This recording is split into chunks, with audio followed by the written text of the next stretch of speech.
से, इतनी जोर से नारा लगाइए कि यहां से गूंजता हुआ प्रधानमंत्री निवास तक जाए, वोट चोर, वोट चोर, वोट चोर।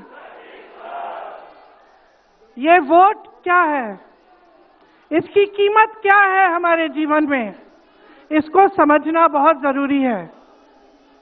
बहुत समय पहले जब आजादी की लड़ाई शुरू हो रही थी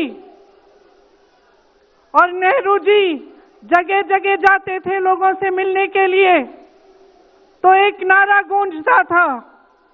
जब वो पहुंचते थे तो देश की जनता भारत माता की जय जयकार करती थी। उस समय नेहरू जी ने इस बात का उल्लेख किया कि भारत माता क्या है।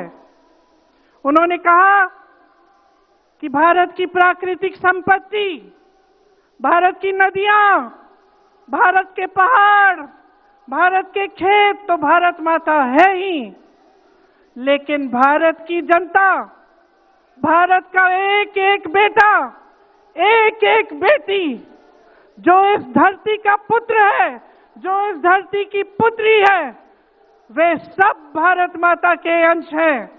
वे सब एक तरह से भारत माता ही हैं।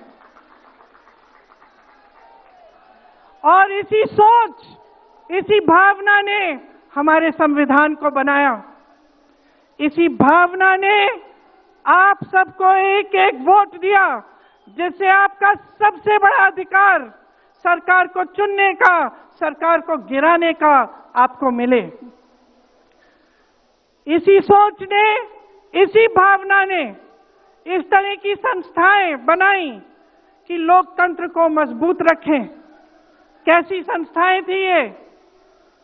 न्यायपालिका, मीडिया, संसद, ये राजनीतिक दल जिसका हम भाग हैं, विपक्षी दल, सत्ता पक्ष के जो नेता हैं वो,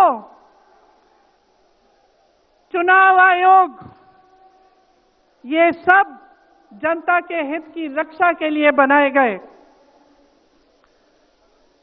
इसीलिए जब आज हम देखते हैं कि इन सब संस्थाओं को कुचला जा रहा है, तो एक एक भारतवासी को उठना चाहिए, जागना चाहिए और ये समझना चाहिए कि जो वार हो रहा है वो सिर्फ इन संस्थाओं पर नहीं, लेकिन हम सब पर, आप सब पर, एक एक देश के पुत्र पर, एक एक देश की पुत्री पर वार हो रहा है।